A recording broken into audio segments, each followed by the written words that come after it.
Bonjour et bienvenue dans ce nouvel environnement. Nous sommes toujours à Rio de Janeiro, à Recreio dos Bandeirantes.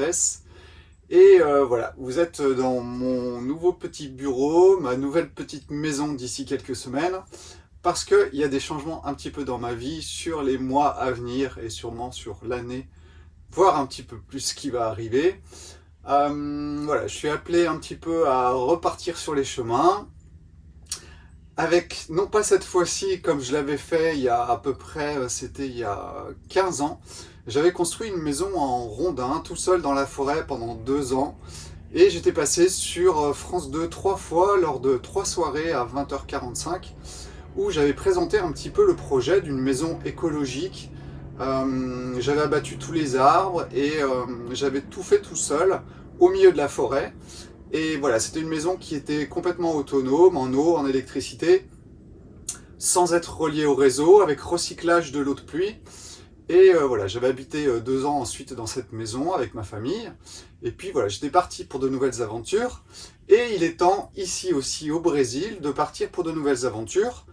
Et ce coup-ci, je ne construis pas une maison, mais je vais porter ma maison, enfin non, elle va me porter sur les chemins. Et ce que je vais essayer de vous présenter pendant... eh bien, j'ai mis 2 ans pour construire cette maison tout seul. Peut-être que je vais partir 2 ans sur les routes du Brésil. Et je vais partager un petit peu avec vous ce que je vais voir du Brésil, les êtres humains que je vais rencontrer. Et puis, toujours, on va essayer de faire des rapports avec le taoïsme, avec le yin, avec le yang, tout ça. Je vais essayer un petit peu de faire un petit melting de tout ça et de vous présenter tout ça. Alors, ça va être sur une nouvelle chaîne. Je vais vous mettre le lien en dessous dans les premiers commentaires, ou dans la description plutôt. Et comme ça, vous pouvez aller voir. J'ai fait une première vidéo de présentation. Et puis, va y avoir sûrement aujourd'hui ou demain une deuxième vidéo. Je vais vous présenter un petit peu le véhicule. J'ai installé du solaire. Voilà, j'ai fait quelques modifications. Et puis, voilà, c'est un véhicule antique que je trouve très joli, qui a été fait dans l'ancien temps et qui est solide. Et je pense que voilà, qu'il devrait m'emmener sur d'autres chemins. Pendant quelques temps, je vais rester au contact du temple, bien sûr. Je vais continuer de faire des vidéos sur la chaîne du temple. Mais c'est vrai que voilà, je vais m'éloigner un petit peu du projet Éco-Village pendant quelques temps. La vie m'appelle à repartir sur des chemins d'expériences différentes. Et généralement, je ne refuse jamais ce genre d'appel quand il est très très fort. Aujourd'hui, je vais vous présenter, toujours dans le cadre du taoïsme, je vais vous présenter science, fractale, spiritualité. Et je vais essayer de vous faire toucher du doigt ce que René Guénon, dans le dernier livre de sa vie, a très bien exprimé, notamment dans les premières pages, puisque dans les pages qui suivent, il va repartir dans plein de descriptions, la symbologie. Il a raison, mais ça complexifie un petit peu tout ça. Moi, j'aime bien toujours revenir à cette grande simplicité. Et comme il l'explique très bien au début de son livre, il essaye d'exprimer le fait que le taoïsme s'est caché derrière le bouddhisme et qu'il a permis l'expansion du bouddhisme en Chine pour rester, je dirais, le plus initiatique possible et le moins exotérique, c'est-à-dire vraiment rester vers l'intérieur, ne pas trop se dévoiler. Et voilà, c'est ce que moi j'essaye de vous faire partager, hein, je vous l'ai déjà expliqué, mais nous sommes vraiment dans un moment où on divulgue les choses, aussi bien ce qui est mal ou ce qui est bien. Donc c'est le temps des révélations.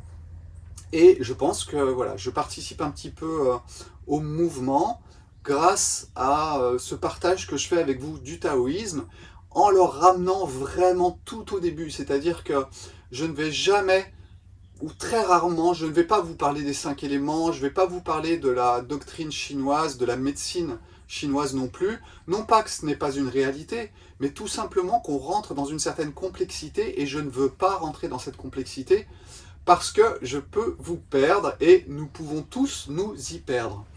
Donc voilà, j'essaye vraiment de vous ramener au taoïsme et à la racine du taoïsme. Et c'est ce que je vais faire encore aujourd'hui, en essayant de faire des parallèles avec les fractales, la spiritualité et la science, parce que quelque part, vous allez voir qu'on va retrouver tout ça dans cette présentation. Donc, les fractales, c'est quoi? La fractale, c'est tout simplement un dessin qui va se répéter. Et plus vous zoomez, et plus ça se répète. C'est-à-dire que vous retrouvez le même dessin à l'intérieur du dessin. Alors c'est très intéressant de voir cela. On en parle notamment comme exemple, on peut prendre les côtes par exemple, les côtes d'un pays. Et puis quand vous zoomez, il y a encore un petit peu plus de côtes, puis encore un petit peu plus de côtes. Et en fait, plus vous zoomez, vous allez arriver au caillou. Puis quand vous allez vous regardez le caillou de près, vous allez retrouver de nouveau des formes. Les fractales peuvent être de façon, on va dire, parfaite, dans le sens où à chaque fois on retrouve la même forme. Ou alors ce sont des fractales qui vont être un peu différentes, où la forme va changer un petit peu en fonction du zoom. Mais en sachant que de toute façon, globalement parlant, on retrouve toujours les mêmes formes à l'intérieur de chaque chose. Donc ces fractales, c'est tout simplement comment le monde est créé. C'est-à-dire que nous rentrons dans la précision et le centre de la création. Et cette création, je vous incite toujours à revenir vers ce point central. Ça, c'est vraiment la racine du taoïsme, c'est trouver ce point central qui va se polariser et ensuite qui va donner toutes les choses.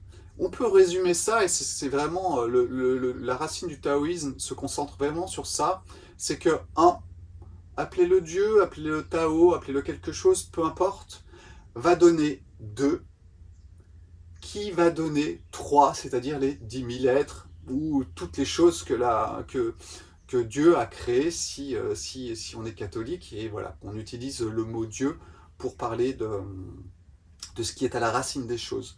Mais comprenez bien que nous parlons d'un point. Et ce point crée la polarisation. Cette polarisation, c'est yin et c'est yang.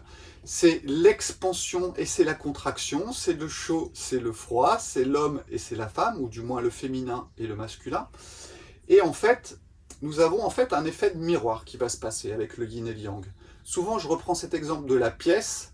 Avec une pièce, c'est l'unité, c'est le point, quelque part, le centre. Et puis, vous avez deux côtés, cette polarisation, un côté pile, un côté face, qui sont deux côtés différents, qui sont à la fois opposés mais complémentaires, complémentaires dans le sens où c'est une pièce. Et en fait, toute la philosophie et toute la science d'Extrême-Orient est vraiment basée sur cette compréhension à la racine des choses. Et ce qui est très intéressant, c'est que quand vous comprenez cette racine des choses, vous êtes capable d'aller partout sur la planète et de comprendre tout ce qui va vous être présenté. Parce que quand vous avez la simplicité, vous êtes capable de comprendre la complexité. Si vous avez compris la complexité, c'est souvent très difficile de revenir vers quelque chose de très simple. C'est ce qu'essaye de faire la science à l'heure actuelle. Nous avons commencé par voir les choses en grand. Et puis la science a commencé à voir de plus en plus petit, de plus en plus petit, de plus en plus petit, de plus en plus petit. Et elle découvre encore des choses. Et ça n'arrête jamais puisque c'est infini. Hein, la science de la fractale, c'est vraiment de comprendre que chaque chose est infinie. Et plus vous zoomez, et plus vous voyez encore. Jusqu'à un moment où vous allez peut-être, pouf, exploser pour revenir vers ce centre qui va recréer les choses et l'infini. Et voilà, et vous rentrez dans une espèce de boucle. Et voilà, si vous croyez un peu trop à la boucle, vous entrez dans le samsara. Et puis si vous trouvez l'ouverture, et bien tout simplement, vous comprenez, vous sentez comment le monde est fait et tout ce qui sous-tend le monde en termes d'énergie, la formation du monde, etc. Alors, si on rentre dans ce phénomène de fractal, eh bien nous allons nous rendre compte qu'au début il y a yin et il y a yang. Et puis ensuite, on va descendre d'un degré et on va tomber sur les 5 éléments. 4 plus 1 dans le bouddhisme. Et puis ensuite, vous allez avoir les 7 astres. Et puis ensuite, vous pouvez même avoir l'octant. Hein, je vous rappelle la vidéo que j'avais faite sur l'octant. Yin-yang, ces petites barres, hein, ce qu'on appelle les barres de logos, hein, qu'on peut associer par 3, et donc du coup ça fait 8 possibilités. Et puis vous avez les 9 polaires. Donc là, à chaque fois, vous voyez, on descend, on descend, on descend, on descend. Ou on monte, hein, peu importe, on peut le voir dans les deux sens, puisque là on a tendance à monter vers le ciel. Vous allez avoir les 12 constellations. Ensuite, vous pouvez avoir les 64 hexagrammes. Ensuite, vous pouvez avoir, au-delà des constellations, eh bien, on peut avoir les galaxies.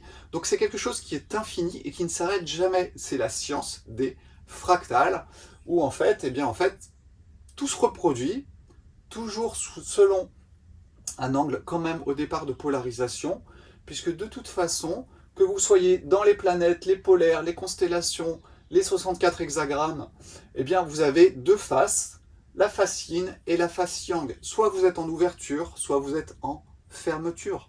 Soit vous êtes en construction, soit vous êtes en destruction. On y reviendra un petit peu après, puisqu'en fait, je vais vous parler du triangle de Sierpinski, puisqu'en fait, il va vous permettre de voir de façon visuelle ce que j'essaye d'expliquer à propos des fractales. Et puis, on va parler de co-création, mais on va aussi parler de co-destruction, parce que l'un ne va pas sans l'autre. On parle beaucoup de co-création partout, mais je suis désolé, la co-destruction, ça existe aussi, puisque Dieu a créé yin et yang, la polarisation, l'expansion et la contraction, et donc la création et la destruction. Nous allons parler d'être à quelle distance nous trouvons-nous de ce point d'émergence. Parce que ça, c'est intéressant aussi. Est-ce qu'on en est loin? Est-ce qu'on en est près? Et je vous expliquerai un petit peu ce que ça peut créer à l'intérieur de vous. On va voir aussi, quand on est dans l'ego, ou bien si on est près du centre, eh bien on n'est pas exactement sur le même endroit, et ça a aussi un impact. Alors, est-ce qu'il faut chercher à être près du point? Ça, nous l'aborderons à la fin. Donc nous entrons dans la métaphysique, nous allons aussi surtout essayer de le faire coller à la réalité et au monde physique, parce que souvent c'est ce qui nous parle, la métaphysique c'est bien gentil, mais c'est pas le monde qui nous entoure en permanence, c'est ce qui sous-tend le monde. Donc c'est parti mon kiki, cette polarisation, eh bien plus vous zoomez et plus, ou du moins plus vous voyez large, parce que ça dépend, on peut le voir dans les deux sens à chaque fois, mais vous avez compris qu'à chaque fois, il y a un gradient. Que ce soit les 7 planètes, les 9 polaires, les 12 constellations, les 64 hexagrammes, toutes les galaxies, eh bien, tout simplement, on entre dans une forme de zoom. Et je pense qu'il y a un risque à entrer dans le zoom. C'est ce que je vous expliquais dans la vidéo sur les clés du labyrinthe, où vous pouvez avoir les clés d'un labyrinthe, mais ça ne vous ouvre pas tout ça. Donc ce qui est très intéressant, c'est que quand on revient juste à la polarisation, plus on reste proche du haut ici, et nous allons faire un parallèle avec la pyramide ensuite, mais plus vous êtes proche du centre, plus vous êtes capable de vous déplacer partout. La clé, pour moi, elle est ici. Et puis ici, vous avez toutes les clés. Mais une clé n'ouvre qu'une porte. Si vous avez la clé du centre, eh bien vous ouvrez toutes les portes parce que quelque part c'est le pass pour aller partout.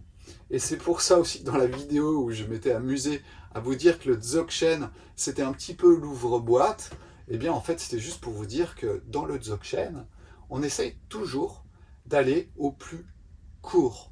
Alors il y a un mot en tibétain qui s'appelle Trekpo et qui veut dire tout simplement couper au plus court, couper direct.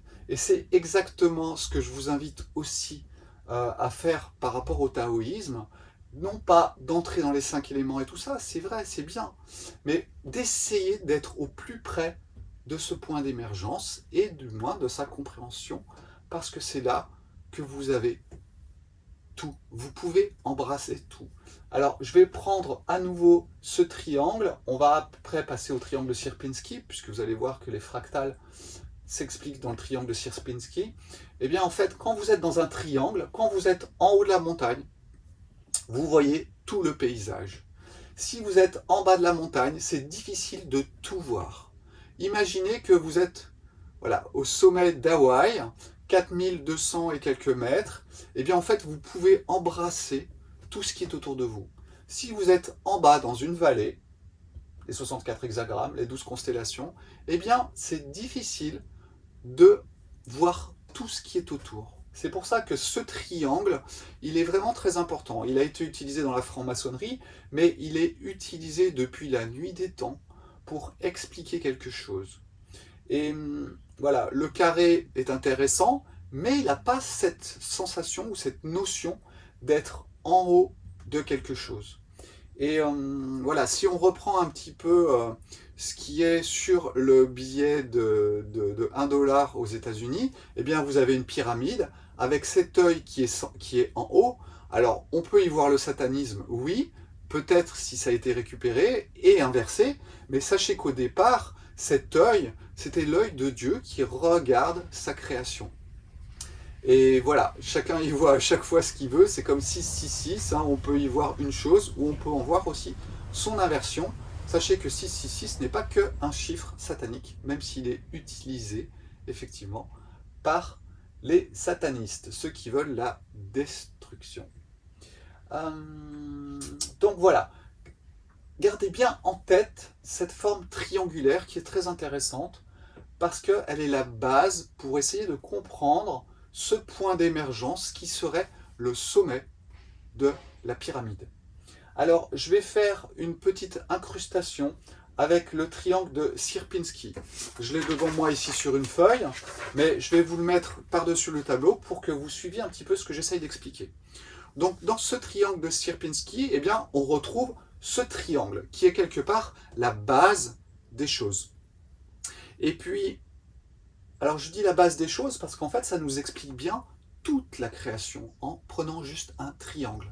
Et puis Sierpinski, c'est en 1915 qu'il a eu cette idée, c'est les premières apparitions, je dirais, ou du moins le fait de le mettre sur papier, de cette notion de fractal. Alors bien sûr qu'avant on l'avait en ésotérisme, mais on va dire que là ça a été commencé à être posé de façon beaucoup plus scientifique.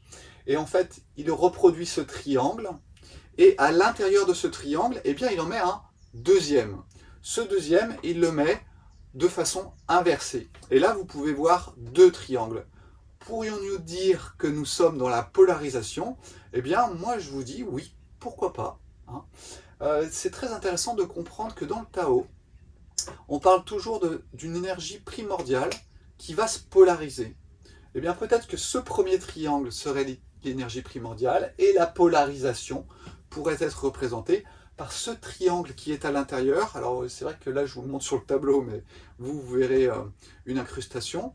Et en fait, nous voyons deux apparaître sur ce triangle. Et puis ensuite, à l'intérieur de chaque triangle, eh bien, nous pourrions en voir trois. Si vous regardez bien, vous avez un triangle en haut, pointe en haut, vous avez un autre triangle en bas à gauche, pointe en haut, et vous avez un autre triangle en bas à droite, pointe en haut. Ça fait trois triangles. Et puis vous pouvez en voir quatre. Vous pouvez voir un en haut, un en bas à gauche, un à droite et un au milieu.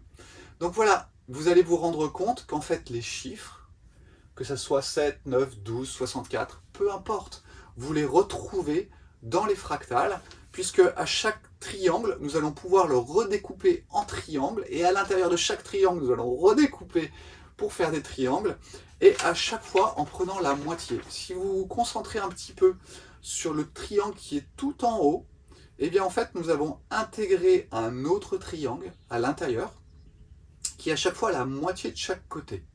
Donc c'est intéressant de comprendre que à chaque fois, on peut diviser en deux, dualité, pour rentrer dans une fractale.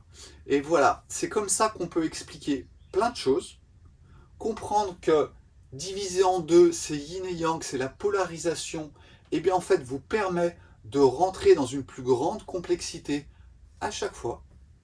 Et cette grande complexité, eh bien, c'est tout ce que vous pouvez étudier dans les cours de bouddhisme quand on vous parle des 12 constellations, des 9 polaires, des 7 planètes. Quand dans le taoïsme, je vais vous parler du holoctan. Quand on parle des 64 hexagrammes, voilà, nous sommes juste en train d'entrer dans les fractales du monde, en sachant que tout est au sommet. C'est-à-dire que ce point d'émergence, cette polarisation, sont les choses primordial qu'il faut, je pense, intégrer si on veut rentrer dans le Dzogchen, si on veut rentrer dans le taoïsme, dans sa racine, et bien sûr, peut-être dans les autres formes de religion que je ne connais pas très bien, et qui de toute façon sont basées exactement sur les mêmes choses. Sauf que en fonction de l'endroit où c'est apparu, en fonction de l'endroit, de la période, eh bien nous allons vous le présenter d'une autre façon. Donc il y a de la vérité partout, il y a du mensonge partout, puisque à chaque fois on peut tourner les choses dans les deux sens. Et voilà, ces fractales, elles sont très intéressantes. Alors, comment relier ça à la science et à la spiritualité? Eh bien, je dirais que quand vous rentrez à l'intérieur des fractales, à leur compréhension, à leur visualisation, mais dans leur complexité, vous êtes dans la science. Vous vous êtes éloigné du point central et vous êtes entré dans la complexité de tous les petits triangles qui sont à l'intérieur de ce gros triangle qui est commandé par le point du haut. Et nous sommes dans la science. Et puis la spiritualité, ça serait remonter vers en haut, c'est-à-dire remonter vers ce point central qui vous fait toucher à tout et à rien. Donc voilà un petit peu ce qui est intéressant de comprendre dans le parallèle avec les fractales, la science et la spiritualité. Et bien en fait, voilà, c'est juste comprendre qu'on est dans des notions de zoom différents.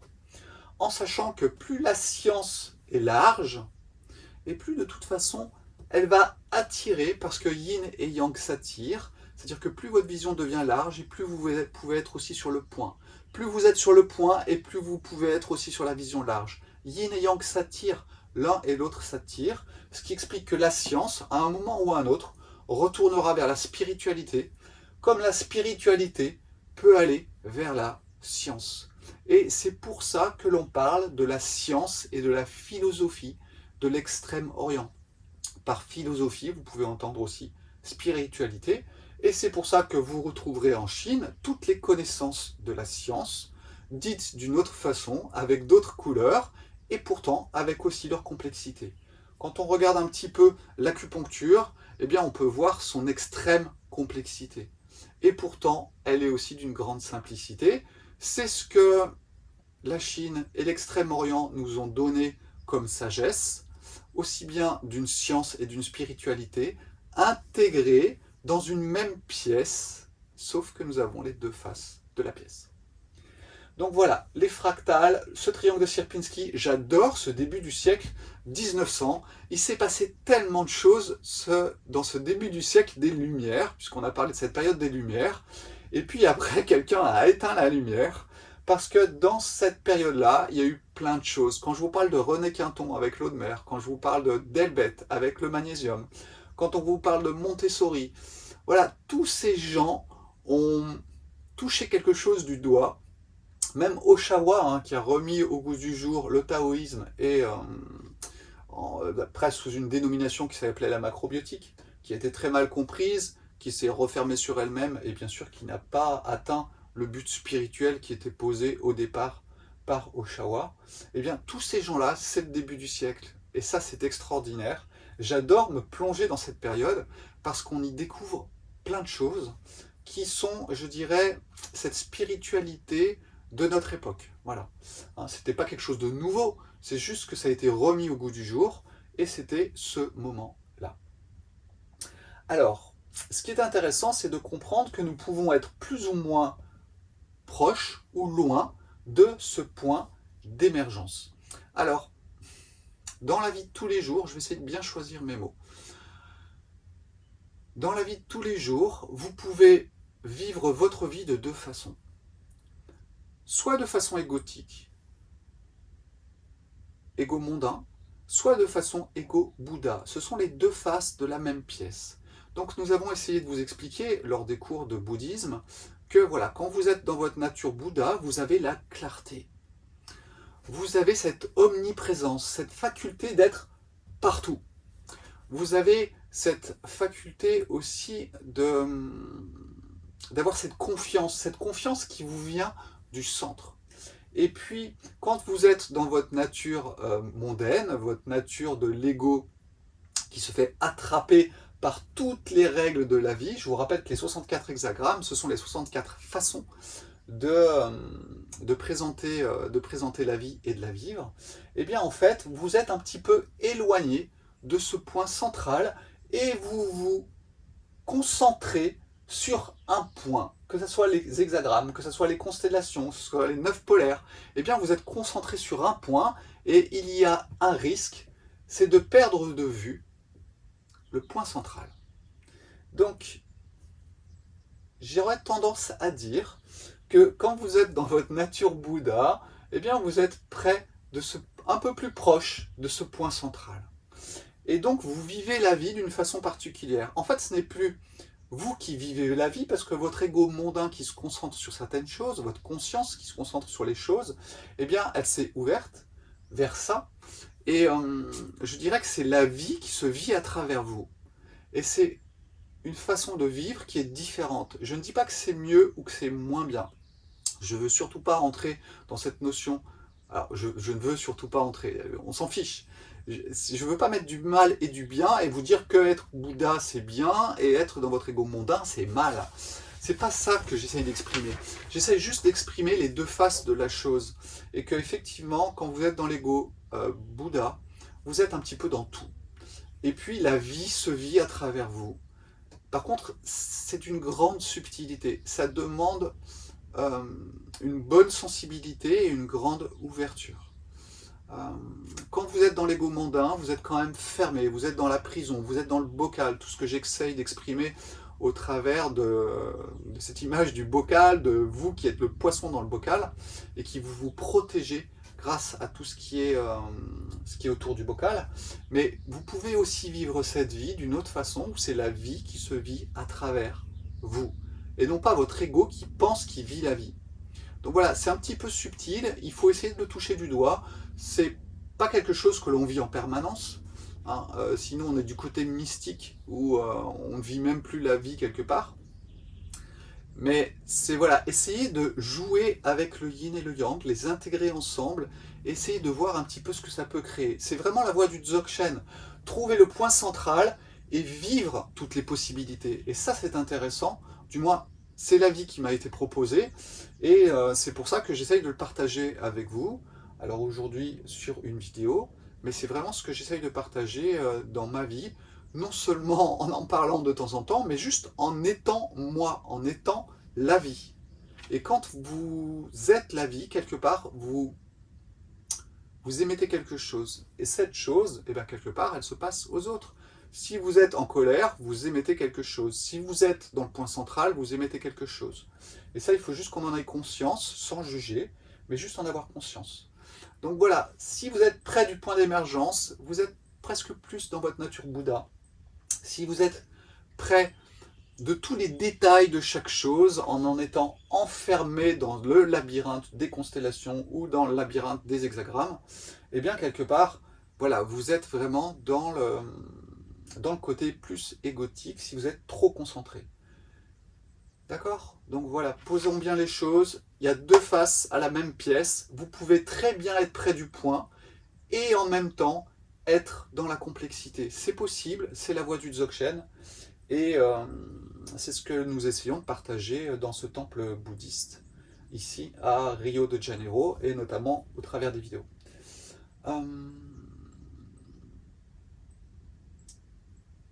Faut-il chercher le point? Alors je dirais non, pas forcément. Parce que quelque part, si vous cherchez le point, eh bien c'est la meilleure façon de ne pas le trouver. Puisque généralement, qui veut et qui cherche à part votre ego? Alors il faut vraiment le surveiller de très près, ce petit animal, parce que généralement, il veut se prendre pour Dieu. Il veut être le point central, alors qu'il n'est qu'une des couleurs de la vie. Or, quand il veut être le point central, eh bien en fait, il essaye de chercher le point, mais en fait, il ne le trouvera jamais. Donc, laissez la vie vous trouver, laissez le point arriver à l'intérieur de vous, et non pas chercher le point central. Alors, si vous sentez qu'il y a une tendance vers ce genre de choses, ce qui est vraiment possible. Hein, nous sommes tous différents. Nous avons tous des façons de vivre et des expériences qui sont différentes. Il n'y en a pas une meilleure qu'une autre. Nous, sur cette chaîne, on essaye de vous raconter celle que nous partageons dans cette vie-là, ce qui ne veut pas dire que vous êtes obligé de la partager. Par contre, vous pouvez prendre des informations et les intégrer dans votre vie, et ça, c'est génial, c'est mettre des couleurs dans la vie, c'est très bien aussi. Donc, ce qui est intéressant, c'est d'essayer de voir vers quoi vous tendez. Si vous avez cette tendance à aller vers, effectivement, cette spiritualité, eh bien, il est vrai que vous pourrez, grâce à certaines techniques, alors vous savez que j'aime pas trop les techniques, mais on va dire qu'elles ont le droit d'exister, et que si elles sont bien utilisées, effectivement, elles peuvent vous entraîner vers la spiritualité, et donc ces techniques, elles vont être soit actives, soit passives. Passive dans le sens où vous êtes par exemple dans l'attente. Donc là, vous êtes dans une forme de mysticisme, et donc vous avez cette forme de yoga de type yin, d'ouverture, où vous écoutez. Vous n'êtes pas dans l'action de type yang, où là vous êtes, par exemple, moi, voilà, c'est la façon, voilà, c'est ma tendance un petit peu quand même qui est plus prédominante, c'est vraiment d'être dans l'action et d'être dans l'observation de tout ce qui se passe. Alors je n'y suis pas en permanence, mais je suis capable d'avoir ce petit côté-là qui observe les choses, pas tout le temps en permanence, mais qui les observe aussi. Moi aussi, je me fais piéger dans les couleurs et dans les labyrinthes, mais j'ai la chance, avec l'âge, d'avoir pu trouver, ou du moins d'avoir cette sensation de point central, au point ce point, je peux y aller de façon quasiment instantanée. Si je ne suis pas piégé, hein, d'accord ? Il suffit juste que je m'y connecte, parce que je connais le chemin. Donc ça, c'est intéressant. Une fois que vous avez le chemin, généralement, vous ne le perdez plus. Vous ne le perdrez que quand vous êtes pris dans le labyrinthe. Ce qui est arrivé il y a à peu près un mois, ça a duré 2-3 jours, j'étais pris dans le labyrinthe. Le point, je ne l'avais plus. Grâce à la nature, j'ai pu le retrouver assez rapidement. C'est pour ça que je vous incite toujours à utiliser la nature, parce qu'elle, elle vit dans le triangle. Elle vit dans les fractales. Et elle ne se pose pas les questions, elle n'a pas l'ego qui vient l'enfermer et la bloquer. Elle vit le yin, elle vit le yang, elle vit la destruction, elle vit aussi la construction. Tiens, d'ailleurs, je n'en avais pas parlé. On parle beaucoup d'être co-créateur du monde. Eh bien oui, nous sommes co-créateurs, mais nous oublions souvent, parce que c'est pas bien, de se dire que nous sommes aussi co-destructeurs. La co-destruction, hein, ça fait partie du jeu. Ce sont les deux faces de la même pièce. Dieu a créé le monde, mais Dieu le détruit aussi en même temps. Et tout ça est un jeu permanent. Et il n'y a pas de bien et de mal. Il y a du bien et du mal, effectivement, avec les couleurs de la destruction et la construction. Mais pour moi, il n'y a pas cette notion de douleur, dans le sens où la destruction fait partie de la vie. Elle fait partie de la polarisation. Donc, le bien et le mal existent. Oui, il y a Satan, il y a Dieu, mais Satan n'est qu'une partie de Dieu. Et il n'est pas la face opposée de Dieu. Dieu est le point central, il n'y a qu'un point. La polarisation, vous la retrouverez, si vous voulez, chez les anges, dans le côté, on va dire, au-dessus de nous, et puis chez les démons, en dessous de nous, en sachant que Satan est effectivement le prince des démons et le prince de ce monde. Mais il est le prince de ce monde pour un certain temps, mais ce temps arrive peut-être à la fin. Mais bon, nous verrons bien, et ça, moi, je ne peux pas parier dessus. Donc de toute façon, ce qui est sûr, c'est qu'on est proche, pour moi, d'une période de destruction, mais qui, de toute façon, mène à la construction. Je vous rappelle que yin et yang s'attirent l'un l'autre. Donc quand vous êtes dans la destruction, vous attirez aussi la construction, et derrière la face, il y a toujours le dos. Donc derrière la destruction, il y a la construction, et derrière la construction, il y a la destruction. Quand on prend par exemple les 5 éléments, eh bien l'eau peut nourrir les plantes pour qu'elles grandissent. Sans eau, il n'y a pas la construction. Et l'eau peut être aussi la destruction, puisque quand il pleut trop, quand il y a des tsunamis, eh bien nous sommes aussi dans la destruction. C'est pour ça que ce taoïsme, revenir à la base des choses, à la racine des choses, c'est vraiment ce que je vais vous inviter à faire durant les mois qui suivent. au travers du voyage aussi que je vais entreprendre, qui va être un voyage pour moi en solitaire, normalement, il n'y a pas de raison. Et voilà, ça va être intéressant de partager cela avec vous, à travers un enseignement que je vais donner sous peu. C'est vrai que là, la vie m'a invité à faire d'autres choses, j'ai été un petit peu moins présent pendant quelques temps sur la chaîne. Je me suis occupé de préparer ce que la vie propose ensuite, et ensuite, de toute façon, tout reste dans la même optique, et nous allons organiser tout ça. J'ai un drone, j'ai une GoPro, je vais pouvoir montrer des images splendides du Brésil, vous donner le goût du Brésil, si vous devenez adepte du Brésil. Et puis nous essayerons aussi de rencontrer les gens, de discuter avec eux, de parler un petit peu de tout ça.